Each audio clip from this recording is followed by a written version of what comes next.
Meu marido me trocou por minha mãe, e ela me disse que a culpa era minha por não ser bonita e bem-sucedida. Mas eu fiz os dois pagarem caro por esta humilhação que foi em praça pública. O barulho do restaurante parecia ter desaparecido. Era como se alguém tivesse desligado o som do mundo, deixando apenas um zumbido agudo no meu ouvido. Ali, na minha frente, na mesa que eu e meu marido, Marcos, costumávamos chamar de nossa mesa, ele segurava a mão de outra mulher. E essa mulher era minha mãe. Minha mãe, Beatriz, com seus cabelos loiros sempre impecáveis e o batom vermelho que ela dizia ser sua marca registrada, sorriu para ele de um jeito que eu nunca tinha visto. Era um sorriso de predadora, vitorioso. Marcos, por outro lado, parecia um menino assustado pego fazendo arte. Seus olhos, que um dia me olharam com tanto amor, agora não conseguiam encontrar os meus. Desviavam para o copo de uísque, para o teto, para qualquer lugar que não fosse o meu rosto chocado. Eu tinha saído mais cedo do trabalho, querendo fazer uma surpresa. Tinha comprado o vinho favorito dele e planejava preparar aquele risoto que ele tanto amava. Eu estava cansada, como sempre. Meus dias eram uma maratona sem fim. Acordar às 5 da manhã, arrumar a casa, preparar o café, ir para o meu trabalho exaustivo como analista júnior, voltar correndo, fazer o jantar, lavar a roupa e desabar na cama, muitas vezes depois que ele já tinha adormecido. Eu não tinha tempo para salão de beleza, não tinha ânimo por comprar roupas novas, minhas unhas estavam sempre por fazer e o meu cabelo preso num coque apertado para não atrapalhar. Eu vivia para ele, para nossa casa, para o futuro que estávamos construindo, um futuro que, pelo visto, não me incluía. Minhas pernas tremeram, mas eu forcei um passo, depois outro, até parar ao lado da mesa deles. O cheiro do perfume caro da minha mãe, misturado com o da comida do restaurante, me enjoou. Marcos? Minha voz saiu como um sussurro fraco, arranhado. Ele finalmente ergueu o rosto. O pânico estava estampado ali, nu e cru. Ele soltou a mão da minha mãe como se estivesse pegando fogo. Laura, o que você está fazendo aqui? Ele gaguejou, ajeitando a gravata como se isso pudesse consertar a situação. Minha mãe, ao contrário dele, não demonstrou um pingo de vergonha. Ela me olhou de cima a baixo, com um desprezo que me gelou a alma. O olhar dela passou pelo meu cabelo sem brilho, pela minha blusa simples de trabalho, pelas minhas sapatilhas gastas. Era o mesmo olhar que ela me dava desde que eu era criança, um olhar que dizia: "Você não é boa o suficiente." "O que nós estamos fazendo aqui, você quer dizer?" corrigiu ela, com a voz fria e cortante. "Estamos jantando, querida. Algo que casais fazem." A palavra casais me atingiu como um soco no estômago. Eu olhei para Marcos, esperando, implorando com os olhos para que ele dissesse que era um engano, um pesadelo. Mas ele permaneceu em silêncio, o rosto pálido. "Mãe?" Foi tudo que eu consegui dizer. A traição dele doía, mas a dela me rasgava por dentro. Era minha mãe, a mulher que me deu a vida. As pessoas nas mesas ao redor já tinham percebido o drama. Os sussurros começaram. Os olhares curiosos se transformaram em pena e fofoca. Eu me senti nua, exposta sob as luzes amarelas do restaurante. Era uma praça pública e eu estava sendo apedrejada pela humilhação. "Não me chame de mãe", disse ela, e seu sorriso se alargou. "Pelo menos não nesse tom de vítima. Você deveria olhar para si mesma antes de culpar os outros." "Olhar para mim? O que você quer dizer?" perguntei, sentindo as lágrimas quentes começarem a brotar nos meus olhos. E então ela disse as palavras que se tornariam o combustível para o meu ódio e a minha vingança. Palavras que eu jamais esqueceria. "Olha para você, Laura." Ela gesticulou com desdém. "Sempre cansada, sempre reclamando do trabalho medíocre. Você se abandonou. Acha mesmo que um homem como Marcos, um homem ambicioso, ficaria ao lado de uma mulher que não se cuida? Que não é bonita e principalmente que não é bem-sucedida? A culpa disso tudo é sua. Eu apenas ofereci a ele o que você não pôde. Uma mulher de verdade, poderosa e que sabe o que quer." Cada palavra era uma facada. "A culpa é sua, por não ser bonita, por não ser bem-sucedida. O ar me faltou. Meu mundo inteiro, construído com tanto sacrifício, desabou em cima de mim naquele instante. O homem que eu amava e para quem eu dedicava minha vida não disse uma única palavra para me defender. Ele apenas olhava para o chão, como um covarde. Naquele momento, eu entendi que o Marcos que eu amava nunca existiu de verdade. Era uma ilusão que eu mesma criei. Eu não chorei na frente deles. Engoli as lágrimas, o soluço, a dor. Uma raiva fria, algo que eu nunca tinha sentido antes, começou a subir pela minha espinha. Era uma sensação estranha, quase calmante. A tristeza estava lá, mas a raiva era mais forte. Você tem razão, eu disse, e minha voz soou diferente, mas firme. Os dois me olharam, surpresos. Você tem toda a razão. Eu me virei, sem olhar para trás. Caminhei para fora do restaurante, de cabeça erguida, passando pelas mesas cheias de rostos curiosos. Cada passo era uma promessa. Eles me humilharam em público. Eles me chamaram de feia, de fracassada. Eles achavam que tinham me destruído. Mal sabiam eles que tinham acabado de me dar um propósito. Naquela noite, eu não dormi. Fiquei sentada no escuro da sala do nosso apartamento, que agora parecia um mausoléu. Eu olhava para o porta-retrato na estante, eu e Marcos sorrindo, no dia do nosso casamento. Com um gesto lento e deliberado, eu o peguei e o joguei na parede com toda a minha força. O vidro se estilhaçou, assim como a minha vida antiga. Eles queriam uma mulher bonita e bem-sucedida. Pois bem, eu me tornaria a mulher mais poderosa que eles já tinham visto. E eu faria os dois pagarem. Marcos seria o primeiro. Ele não seria apenas meu ex-marido, ele seria o meu cachorrinho. E minha mãe? Para minha mãe, eu reservaria o pior dos castigos, a minha completa e total indiferença, depois que eu tirasse dela a única coisa que ela realmente amava, o poder que ela achava ter sobre os outros. A vingança não seria apenas um prato servido frio, seria um banquete, e eu estava faminta. Os dias que se seguiram àquela noite no restaurante foram um borrão de dor e vazio. Marcos apareceu no apartamento 2 dias depois, enquanto eu estava no trabalho, para buscar suas coisas. Ele foi um covarde até o fim, incapaz de me encarar. Apenas deixou as chaves sobre a mesa da cozinha, ao lado de um bilhete amassado que dizia: "Me desculpe". A covardia daquelas 2 palavras me deu mais nojo do que a traição em si. A casa, antes o meu santuário, agora ecoava com a ausência dele. Cada canto guardava uma memória, e todas elas agora estavam envenenadas.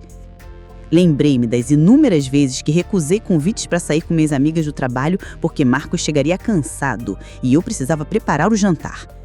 Lembrei-me de quando desisti de um curso de especialização em finanças que poderia ter alavancado minha carreira, porque o horário era à noite e ele dizia que sentiria minha falta, que a casa não seria a mesma sem mim. E eu, cega de amor, acreditei. A verdade é que minha ausência não atrapalharia o jantar dele, atrapalharia o conforto dele. Ele não precisaria se levantar do sofá para pegar uma cerveja, não precisaria se preocupar com as contas ou com a lista do supermercado. Eu era a gerente da vida dele e fazia meu trabalho tão bem que me tornei invisível. Minha mãe não me ligou.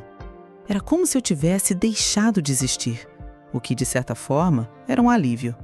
Mas o silêncio dela também era uma forma de tortura, uma confirmação de que, para ela, eu era descartável. Eu chorei por 3 dias seguidos. Chorei pela perda do meu marido, pelo fim do meu casamento, mas, acima de tudo, chorei pela traição da minha própria mãe.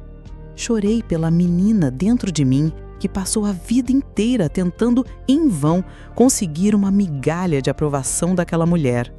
No 4º dia, as lágrimas secaram. Restou apenas um cansaço profundo e uma apatia que me assustava. Arrastei-me até o banheiro e a luz fria revelou a figura que minha mãe tinha descrito com tanto desprezo. Olheiras fundas, pele pálida, o cabelo preso num nó desleixado. As roupas largas e sem forma escondiam um corpo que eu já não reconhecia como meu. Eu vi a mulher fracassada que eles disseram que eu era. E por um instante, eu acreditei neles. Sentia vontade de me encolher no chão e desaparecer. Mas então, algo mudou. No fundo dos meus próprios olhos cansados, eu vi a faísca de raiva daquela noite no restaurante. Ela ainda estava lá, pequena mas teimosa. A voz da minha mãe ecoou na minha cabeça. A culpa é sua por não ser bonita e bem-sucedida. A culpa é minha? Sussurrei para o meu reflexo. É minha sim. A culpa é minha por ter permitido isso, por ter colocado a felicidade de todo mundo na frente da minha. Uma força nova, nascida da mais pura fúria, tomou conta de mim. Eu não ia dar a eles o prazer de me verem destruída. Se eles queriam uma mulher bonita e bem-sucedida, era exatamente isso que eu me tornaria. Mas não por eles, nunca mais por eles. Seria por mim, seria pela mulher que eu estava vendo no espelho, a mulher que eu tinha abandonado. No meu primeiro dia, um ato simbólico. Peguei a tesoura da cozinha e ali mesmo, na frente do espelho, cortei meu cabelo. As longas mechas sem vida caíram no chão da pia e a cada corte eu sentia um peso sendo tirado das minhas costas. No dia seguinte, usei parte das minhas economias, o dinheiro que eu guardava para nossa viagem de aniversário, e fui ao melhor salão da cidade. Pedi um corte moderno, curto, e pintei o cabelo num tom de castanho iluminado que realçou meu rosto. Depois entrei numa loja e comprei não roupas de trabalho, mas um blazer bem cortado, uma calça de alfaiataria e sapatos de salto. Ao me vestir, olhei-me no espelho da loja e não reconheci a mulher que me encarava. Ela era elegante, ela era forte, ela parecia perigosa. O passo seguinte foi cuidar do corpo que eu havia negligenciado. Matriculei-me numa academia e comecei a correr na esteira. No início, cada passo era um esforço monumental, mas eu transformava a dor física na queima da minha raiva. Eu corria imaginando o rosto de Marcos chocado, o sorriso arrogante de minha mãe se desfazendo. O suor era minha purificação. A transformação externa era apenas o começo. A verdadeira vingança seria construída com inteligência. Eu precisava de ajuda, de alguém que entendesse o mundo que eu queria conquistar. Lembrei-me de Sofia, uma antiga colega de faculdade. Enquanto eu casei e me dediquei ao lar, ela mergulhou no mercado financeiro e se tornou uma analista brilhante. Hesitei com vergonha de procurá-la depois de tanto tempo, mas a necessidade era maior que o orgulho. "Laura, quanto tempo! Que surpresa boa!" disse ela ao telefone com uma energia que me contagiou. Marcamos um café. Contei tudo a ela. Não escondi a humilhação, a dor, nem o meu plano de vingança. Esperava pena, mas recebi algo muito melhor: respeito. "Laura, eles são uns idiotas, mas quero saber, eles te deram um presente. Essa raiva que você está sentindo é o melhor combustível que existe. Vamos usá-la." Naquela tarde, Sofia abriu seu notebook e me mostrou um mundo que eu só conhecia superficialmente. O mundo dos investimentos, das ações, das fusões e aquisições. Ela viu em mim algo que eu nem sabia que tinha. "Você sempre foi a mais inteligente da turma em matemática financeira, Laura", ela me lembrou. "Você só aplicou seu talento no lugar errado. Gerenciar um orçamento doméstico com a precisão que você fazia, economizar e planejar o futuro, isso é gestão de recursos. É a mesma lógica, só que em uma escala muito maior." Nos meses seguintes, minha vida se resumiu a duas coisas: meu trabalho durante o dia, que agora parecia insuportavelmente medíocre, e meus estudos com Sofia à noite. Eu devorava livros sobre finanças, acompanhava o mercado de ações, aprendia a ler relatórios e a identificar oportunidades. O dinheiro do divórcio que Marcos concordou em me dar sem briga para se livrar logo da culpa tornou-se meu capital inicial. Comecei pequena, investindo com cautela, seguindo os conselhos de Sofia. E eu era boa nisso. Assustadoramente boa. Minha mente analítica, antes usada para encontrar as melhores promoções no supermercado, agora encontrava as melhores ações para comprar. Uma noite, enquanto analisávamos algumas empresas de médio porte com potencial de crescimento, um nome na tela me chamou a atenção: Innovatec Soluções. Meu coração deu um pulo. Era a empresa onde Marcos trabalhava. Ele era gerente sênior lá, sempre se gabando de como era importante para os projetos da companhia. "O que foi?" perguntou Sofia, notando minha reação. "É aqui", eu disse, sentindo um frio na barriga. "É a empresa dele." Sofia me olhou e um sorriso lento se formou nos seus lábios. "As ações deles estão subvalorizadas. Tiveram um problema de gestão no ano passado e o mercado ainda está desconfiado. Mas os fundamentos são bons. É uma aposta de risco, mas com um potencial de retorno enorme." Eu encarei o nome na tela. Inovatec. O palco da importância do meu ex-marido. O lugar de onde vinha o dinheiro que ele agora gastava com a minha mãe. Um plano audaz e terrível começou a se formar na minha mente. A vingança não era só sobre parecer bonita em fotos nas redes sociais, não era sobre encontrar um novo amor para esfregar na cara deles, era sobre poder. "Sofia", eu disse, minha voz soando mais determinada do que nunca, "eu não quero apenas investir nessa empresa, eu quero comprá-la. Quero a maior parte das ações, quero sentar na cadeira do presidente do conselho de administração." Sofia ergueu as sobrancelhas, impressionada. "Laura, isso é grande. É um movimento de milhões." "Eu sei", eu disse olhando-a nos olhos. "E eu sei que você pode me ajudar a chegar lá. Diga-me o que eu preciso fazer." O cheiro de oportunidade era mais doce que qualquer perfume. E o sabor da vingança que se aproximava já era o suficiente para me alimentar.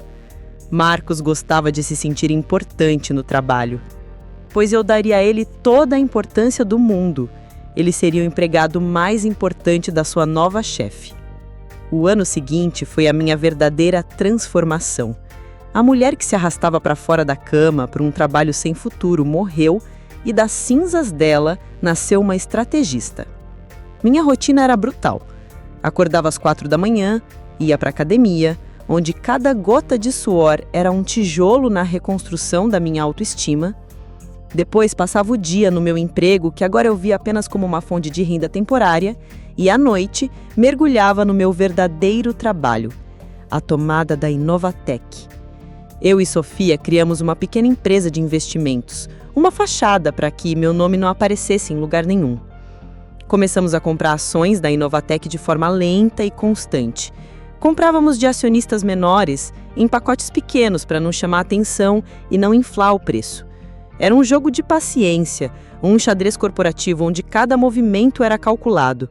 Eu aprendi a falar a língua do dinheiro, a entender a dança dos mercados. A mulher que antes se preocupava com a validade do iogurte na geladeira, agora analisava projeções de lucros e perdas trimestrais com a mesma atenção. Enquanto eu construía meu império silenciosamente, via vislumbres da vida de Marcos e minha mãe.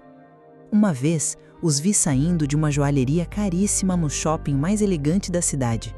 Minha mãe exibia um colar de diamantes que brilhava de forma quase vulgar. Marcos andava ao lado dela com os ombros tensos, um sorriso forçado no rosto. Ele não parecia um homem apaixonado. Parecia um acessório caro, assim como o colar que ela usava. Em outra ocasião, uma antiga amiga em comum postou fotos de uma viagem deles para a Europa. Vinhos caros, hotéis de luxo, roupas de grife. A vida que eles esfregavam na cara do mundo parecia boa demais para ser verdade. O salário de gerente sênior de Marcos era bom, mas não era tão bom assim. Uma desconfiança, pequena e incômoda, começou a se formar na minha mente. Depois de 18 meses de trabalho incansável, chegamos a um ponto crítico. Nossa empresa de fachada já detinha 35% das ações da Inovatec. Éramos a maior acionista individual e ninguém na diretoria sabia quem éramos. Era a hora do próximo passo. Usando nossa posição, solicitamos formalmente uma auditoria completa dos livros contábeis da empresa. Um procedimento padrão antes de anunciar uma oferta de aquisição para o controle majoritário. Era o nosso direito e eles não podiam negar. Foi aí que o mundo virou de cabeça para baixo pela segunda vez.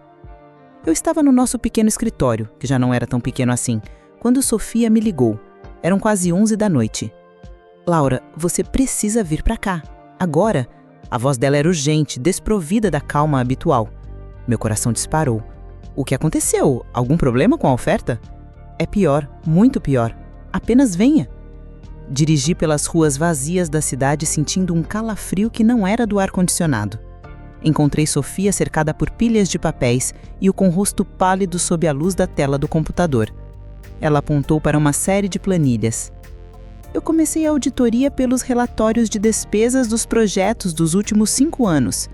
A maioria estava limpa, mas algo me chamou a atenção no departamento de inovações e desenvolvimento. O seu departamento. A forma como ela disse seu, se referindo a Marcos, me causou um arrepio. O que tem de errado? Perguntei, aproximando-me. Existem inconsistências, pequenas a princípio, pagamentos para fornecedores que não existem, notas fiscais de consultorias fantasmas, custos de material inflados em 5 ou 10%. É um trabalho muito bem feito, quase invisível para uma auditoria normal. São migalhas, mas quando você soma 5 anos de migalhas... Ela digitou um comando e um número apareceu na tela. Eu prendi a respiração. A soma era astronômica. Milhões! Isso é... roubo! Sussurrei, sentindo o chão sumir sob meus pés. É desvio de fundos, Laura. E adivinha quem era o único gerente com autoridade para aprovar todos esses pagamentos sem uma segunda assinatura? Sofia disse, olhando diretamente para mim. Marcos, aquele homem ambicioso que minha mãe tanto elogiava. Sua ambição não era construir uma carreira, era saquear a empresa por dentro. A imagem dele com os ombros tensos no shopping fez sentido. Não era tensão, era medo. O medo constante de ser descoberto. Mas a revelação mais devastadora ainda estava por vir. Eu preciso rastrear esse dinheiro, Sofia, eu disse, a raiva começando a ferver e a dissolver o choque. Preciso saber para onde foi. As 2 noites seguintes foram um mergulho no inferno digital.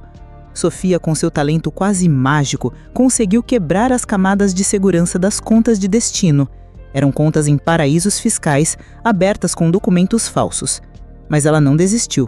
Ela cruzou informações, seguiu o rastro eletrônico como um cão de caça e, finalmente, na madrugada do 3º dia, ela encontrou a conta principal, a que recebia a maior parte dos fundos desviados. Ela virou a tela do notebook para mim. Meus olhos focaram no nome do titular da conta. Não era um nome falso. Era um nome que eu conhecia melhor do que o meu próprio. Beatriz. Minha mãe. Eu caí na cadeira, o ar me faltando. O que eu achava que era uma traição passional, uma história suja de amor e luxúria, era na verdade um golpe. Um plano frio e calculado. A humilhação no restaurante não foi um ato espontâneo de crueldade. Foi uma estratégia. Eles precisavam me destruir, me afastar, me rotular como uma fracassada instável. Porque se eu continuasse casada com o Marcos, com a minha mente organizada e meu jeito de querer saber de tudo, talvez um dia eu fizesse as perguntas certas. Talvez eu notasse o padrão de vida luxuoso que não batia com o salário dele. Eles me tiraram de cena para poderem continuar o crime em paz. A frase da minha mãe voltou a me assombrar, mas agora com um significado horrivelmente claro. A culpa é sua, por não ser bonita e bem-sucedida. Ela não estava apenas me insultando, ela estava me dando uma sentença. Ela precisava que eu fosse uma fracassada, porque uma mulher bem-sucedida, uma mulher poderosa, teria os recursos e a inteligência para descobrir a verdade. A traição amorosa doía, mas a constatação de que minha mãe havia planejado minha ruína financeira e emocional para encobrir um crime, isso era monstruoso. Ela não apenas roubou meu marido, ela e ele estavam roubando juntos, e eu era apenas um dano colateral no caminho da ganância deles. Levantei-me e caminhei até a impressora. Com um clique, comecei a imprimir tudo. Extratos bancários, e-mails internos, as provas do desvio. Cada folha que saía da máquina era um prego no caixão da vida que eles construíram sobre a minha destruição. Sofia me observava em silêncio. O respeito em seus olhos. Ela não disse, eu sinto muito. Ela disse algo muito melhor.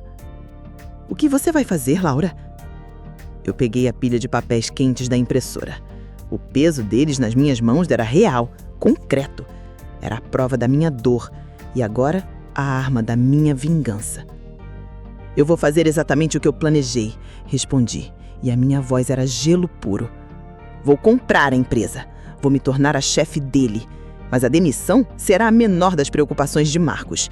E quanto à minha mãe, Ela vai aprender da pior maneira possível o que acontece quando se mexe com uma mulher verdadeiramente bem-sucedida.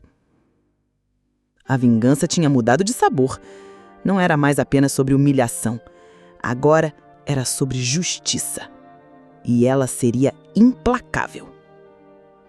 O dia da Assembleia Extraordinária de Acionistas da Inovatec amanheceu frio e cinzento. Um reflexo perfeito do que estava por vir. Eu escolhi meu traje com o cuidado de um general antes de uma batalha. Um vestido tubinho preto, de corte impecável, sapatos de salto alto que faziam um som decidido e autoritário a cada passo e um batom vermelho escuro. Era uma cor que minha mãe costumava usar, mas em mim não era um sinal de vaidade. Era uma declaração de guerra. Cheguei à sede da empresa e todos os olhares se viraram para mim. Eu não era mais a esposa invisível de um dos gerentes. Eu era uma força desconhecida, a representante da misteriosa holding que, em poucas semanas, consolidou 51% das ações da empresa. Ninguém ali, exceto Sofia, que me acompanhava, sabia o meu nome. Entramos na sala de reuniões. A longa mesa de mogano estava rodeada pelos membros do conselho, homens mais velhos, de cabelos brancos e ternos caros, e num canto, como parte da equipe de gestão sênior, estava ele. Marcos. Ele parecia cansado, mais velho. Havia uma tensão nos ombros que eu reconheci imediatamente como a de um homem que sabe que está em apuros, mas ainda não sabe por quê. Ele me viu entrar, mas não me reconheceu de imediato. O seu olhar passou por mim, indiferente, e depois voltou confuso. Seus olhos se arregalaram lentamente, a boca abriu um pouco. O choque no rosto dele foi tão profundo, tão puro, que quase me fez sorrir. A mulher que ele descartou como um objeto quebrado estava ali, no centro do seu universo de poder. O presidente do conselho, um senhor de quase 70 anos, pigarreou e deu início à reunião. Gostaria de dar as boas-vindas à representante da Horus Investimentos, nossa acionista majoritária. Senhora? Laura, completei, minha voz soando clara e firme na sala silenciosa. Laura Mendes. Eu usei meu nome de solteira, o nome que eu tinha antes de Marcos. Aquele simples ato pareceu cortar o último fio que me ligava a ele. O rosto de Marcos passou do choque para um mais puro pavor. Ele sabia. Naquele instante, ele soube que o jogo havia acabado. Minha ascensão foi rápida e brutal. Em menos de 1 hora, o antigo conselho foi dissolvido e um novo foi votado, comigo, na presidência. Minha primeira ordem do dia não foi anunciar uma auditoria, mas sim uma reestruturação para a otimização de recursos. Nas semanas seguintes, eu fiz da vida de Marcos um inferno silencioso e profissional. Demiti-lo seria fácil demais, uma misericórdia que ele não merecia. Em vez disso, eu o mantive. Anunciei sua promoção para uma nova posição: gerente de projetos especiais. O título era pomposo, mas a realidade era humilhante. Sua sala com vista foi trocada por uma mesa minúscula no antigo arquivo, um cômodo sem janelas no subsolo. Seus projetos especiais consistiam em digitalizar décadas de documentos empoeirados e, o mais importante, ele se reportava diretamente a mim.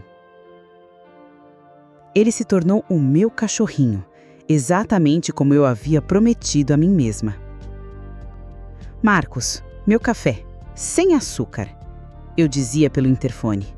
E ele tinha que subir os 3 andares e trazer a xícara, passando por seus antigos colegas, que desviavam o olhar, constrangidos. Marcos, este relatório está um lixo. Refaça. Eu falava, jogando o trabalho de um dia inteiro na sua mesa, para ele virar à noite corrigindo. Marcos, preciso que organize estas caixas. Meu escritório precisa de mais espaço, ordenei um dia, apontando para pilhas de material de escritório. Ele obedecia, de cabeça baixa, com o rosto cinzento de humilhação. Ele obedecia. Cada tarefa serviu. Era um pagamento por cada vez que eu me sentia pequena, por cada sacrifício não reconhecido.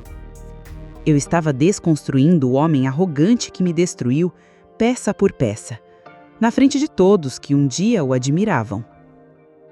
Enquanto isso, nos bastidores, Sofia e eu entregamos o dossiê completo para as autoridades financeiras. A investigação correu em sigilo. O ato final aconteceu 1 mês depois. Convoquei uma reunião de emergência com a nova diretoria. Marcos foi chamado para apresentar um relatório sobre a digitalização dos arquivos.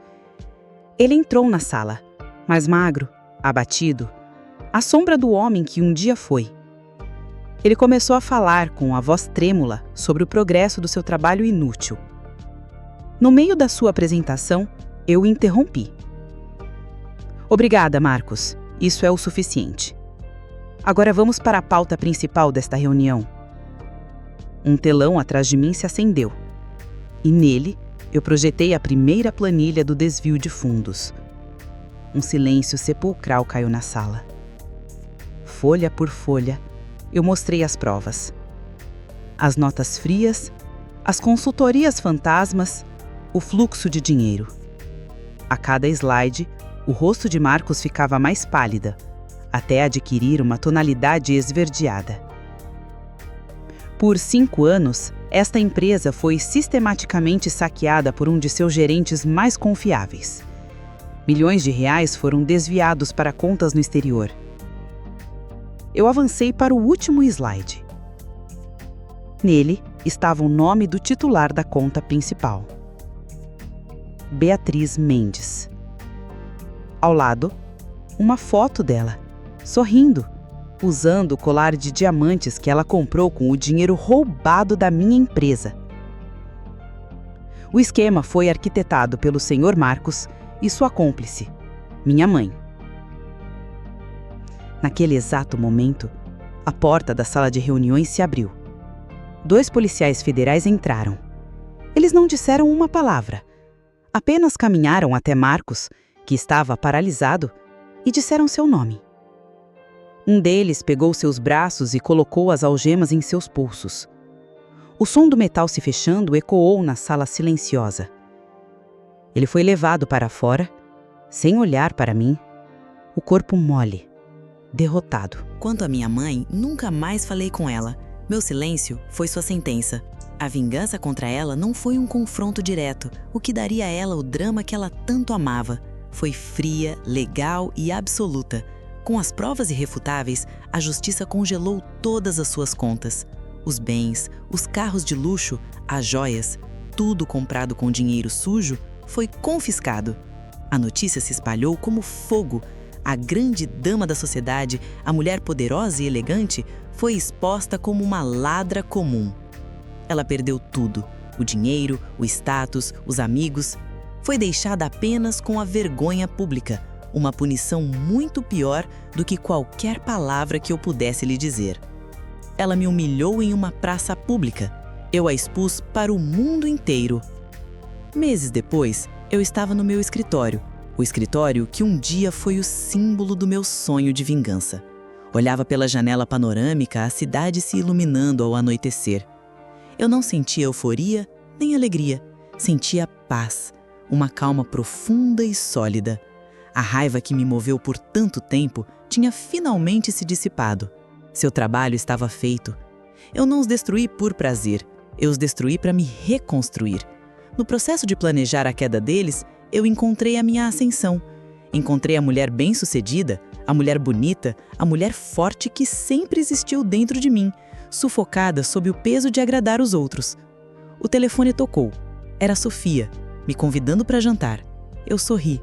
Um sorriso genuíno pela primeira vez em muito tempo. Enquanto eu pegava minha bolsa para sair, meu olhar passou rapidamente por um jornal sobre a mesa. Havia uma pequena nota sobre o julgamento de Marcos e Beatriz. Eu nem me dei o trabalho de ler. Eles não me interessavam mais. Eram apenas fantasmas, ecos de uma vida passada. Eu tinha um futuro para construir. E pela primeira vez, ele seria inteiramente meu. Gostou da história de hoje? Então ajude o canal apenas compartilhando esta história com 2 amigos, pois isso nos ajudará demais. Comente a sua opinião e se inscreva no canal para receber nossas belas histórias. Ative também o sininho das notificações.